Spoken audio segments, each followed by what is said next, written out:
કે જીવન બધા મોજમાં જ ને શું કે જીવન બધા મોજમાં જ ને શું કે જીવન બધા મોજમાં જ ને શું કે જીવન શું કે જીવન બધા મોજમાં જ ને શું કે જીવન ચૌહાણની સાથે on Mirchi. Arvindbhai, in all its genuinity and seriousness, શું કે જીવન?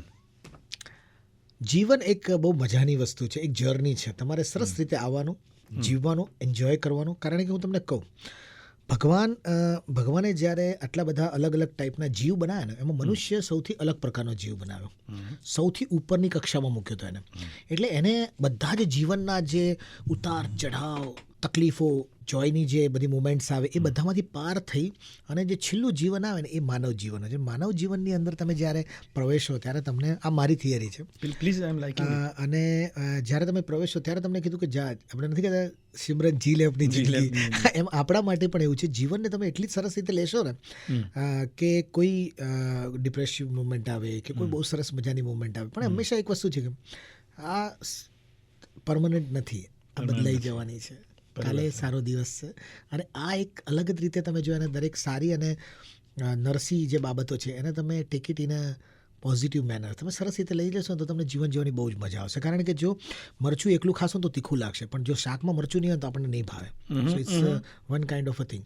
મીઠું તમને ખારું લાગશે, પણ જો શાકમાં મીઠું નહીં હોય ને તો તમને શાક જ નહીં ભાવે. તો આ બધા જ જે કહેવાય ને એનું પ્રોપર પ્રમાણ જે છે એ છે જીવન. રોહનભાઈ, તમને કહું કે સફળતા લોકો વિચારતા હોય છે, પરંતુ સફળતાની સાચી કિંમત તમે ક્યારે સમજી શકો કે જ્યારે તમે એ મોમેન્ટને તમે જોતા હોવ છો, એની પ્રોસેસને. તમે કહો કે ભાઈ કોઈ પણ સફળ થવાની પ્રોસેસ હોય, પ્રોસેસની અંદર અમુક ઘટનાઓ એવી હોય ને કે તમે એને ભૂલી ના શકો. હું તમને કહું, લોકોને ભાઈ ભાઈની ખબર છે, રાઈટ? ભાઈનું આલ્બમ અમે શૂટ કર્યું 2011માં. ઇટ વોઝ લાઈક ફૂલ મેનો મહિનો છે, સમર છે, જબરદસ્ત છે, 42 ડિગ્રી ટેમ્પરેચર છે. હું આખા કહેવાય ને ભઠ્ઠી જેવા સ્ટુડિયો, ત્યારે એર કન્ડિશનર નહોતું સ્ટુડિયોમાં, એપી સ્ટુડિયોની અંદર વાત કરું, અમે લોકો 3 દિવસ સતત શૂટ કરતા હતા, ડે એન્ડ નાઇટ. તો લાસ્ટ દિવસે શું થયું, મારી વાઈફે મને એમ કહ્યું કે અમે લોકો જોવા આવીએ, કારણ કે that was the first project of yours. તમારો પહેલો પ્રોજેક્ટ છે, તમને કોઈ જોવા માટે આવતો હોય તમારી ફેમિલી, તો તમને કેવું થાય કે તમારું પહેલું આલ્બમ શૂટ કરવા જઈ રહ્યા છો, 100 લોકોનો સ્ટાફ છે. અને મારો દીકરો that time he was 1.5 year, મારી દીકરી અરાઉન્ડ 10 yearsની હતી. મારી વાઈફ સેઝ કે અમે આવીએ છીએ. મેં કહું બહુ અહીંયા તકલીફ છે. મને કે ના, અમે આવીએ છીએ, તમને જોવા છે. તો દે કેમ ટુ સ્ટુડિયો. અમે આખી રાત શૂટ કર્યું. સૂઈ ગયા પેલા ડ્રેસિંગ રૂમની અંદર, આપણે જે મેકઅપ કરતા હોય ત્યાં બધા એક જ એસી હતું, એટલે ત્યાં સૂતા. સવારે મોર્નિંગમાં 6 o'clock પેકઅપ થયું. અને પેકઅપ થયું એટલે મેં કીધું ચાલો ગાડી લઈને હવે આપણે નીકળીએ, આપણે ક્યાંય રોકાવું નથી, આપણે બહુ થાક્યો છું. દેટ ટાઈમ તો કોઈ ડ્રાઈવર કેવું આપણી પાસે હોય નહીં, આપણે જાતે ડ્રાઈવ કરતા હોઈએ. એટલે મેં કહ્યું ચાલો બેસી જાઓ. બધા પહેલી વાર જીવનમાં, હું તો આમાં 2 વસ્તુના મેસેજ પણ સરસ છે જે હું લોકોને કહેવા માગું છું. બેઠા અમે લોકો નીકળ્યા ઘરેથી, સખત આઈ વોઝ ફિલિંગ સ્લીપી, બહુ થતું હતું. અને મારા ઘરથી અરાઉન્ડ 100 મીટર 200 મીટર ફાર ઘરે પહોંચવાની જ આમ કહું, પહોંચો આવી ગયો. હું ઘરે જઈને સૂઈ જઈશ, આપણે આરામ કરશું બધા. માય વાઈફ, કિડ્સ બધા પાછળ બેઠેલા હતા. અને સડનલી શું થયું આઈ ડોન્ટ નો, અને મારી કાર જે છે સખત ક્યાંક ભટકાઈ. મને ખાલી આટલી જ ખબર પડી ભટકાઈ છે ગાડી. અને મારી આંખ જ્યારે ખુલી ત્યારે મેં આમ જોયું તો મારી મમ્મી ઊભી હતી અને એના હાથમાં મારો દીકરો હતો, એનું ડોકો આમ થઈ ગયેલો હતો, આમ પડેલો. મને ખાલી આંખ ખુલી, મેં જોયું. મને પેલા લોકોએ પૂછ્યું શું થયું, ક્યાં લઈ જઈએ? 108ની સાયરન આવતું, ટુ એકદમ ફિલ્મી દ્રશ્ય થઈ ગયું. તો આવી ગઈ અને મને પેલા પૂછ્યું હોસ્પિટલ. મેં કહું ના, મને અહીંયા અખબારનગર મારા ફ્રેન્ડની હોસ્પિટલ વિરલ, મને ત્યાં લઈ જાઓ. બસ આટલું કહીને હું પાછો આઈ વોઝ અનકોન્શિયસ. શું થયું, ક્યાં થયું, શું થયું ખબર જ નથી.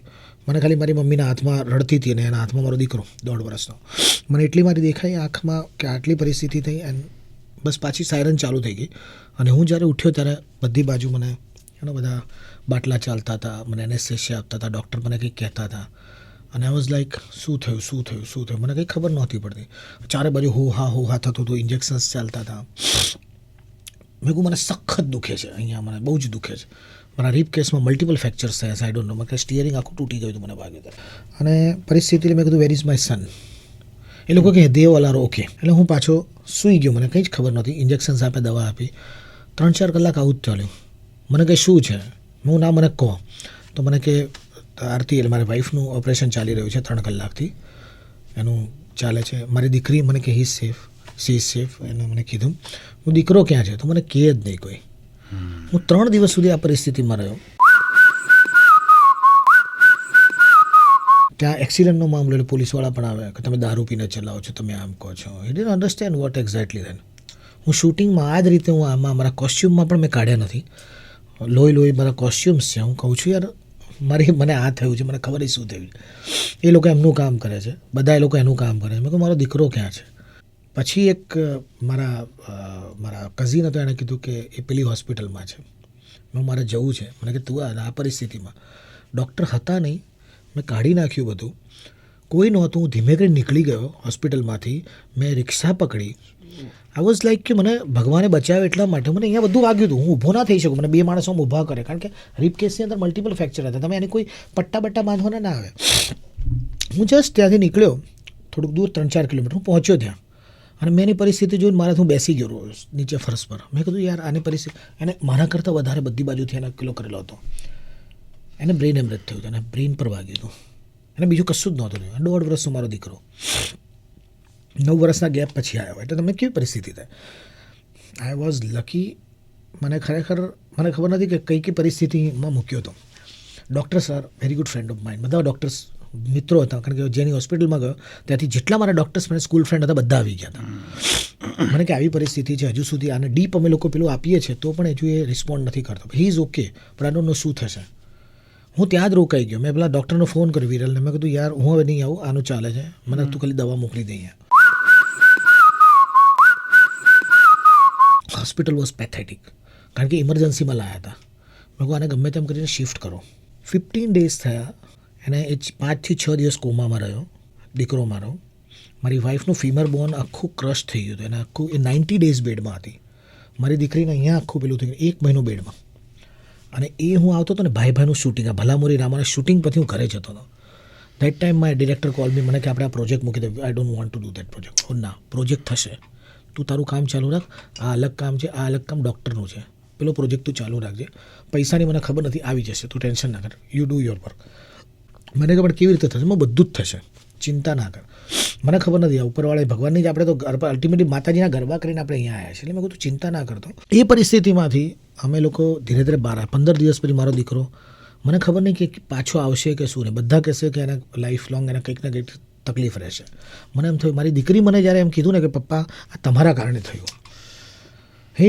એ તો નાની કીડ છે, 10 વર્ષની છોકરી છે. મને કે કેમ તમે એમને લઈ ગયા, કેમ બોલાયા તમે કેમ ગાડી બરાબર ના ચલાવી. પપ્પા મારો ભાઈ જતો રહેશે તો શું થશે. હું રડું ને તો સખત દુખે મને, યાર સખત દુખે. મને આમ રહેવાય નહીં કે છોકરું મારું આવું કહી જાય છે. મારા બધા ફ્રેન્ડ્સ એ ડૉક્ટર હતા. મેં કહું whatever you can do, જે કરવું પડે એના માટે કરવું. આ છોકરો મારો પાછો આવવો જોઈએ. 15-20 દિવસ થયા, ડિસ્ચાર્જ આપ્યું. ઘરે તો હું આખો બેન્ડ થઈ ગયેલો. એને સ્ટિમ્યુલેટ કરવું પડે.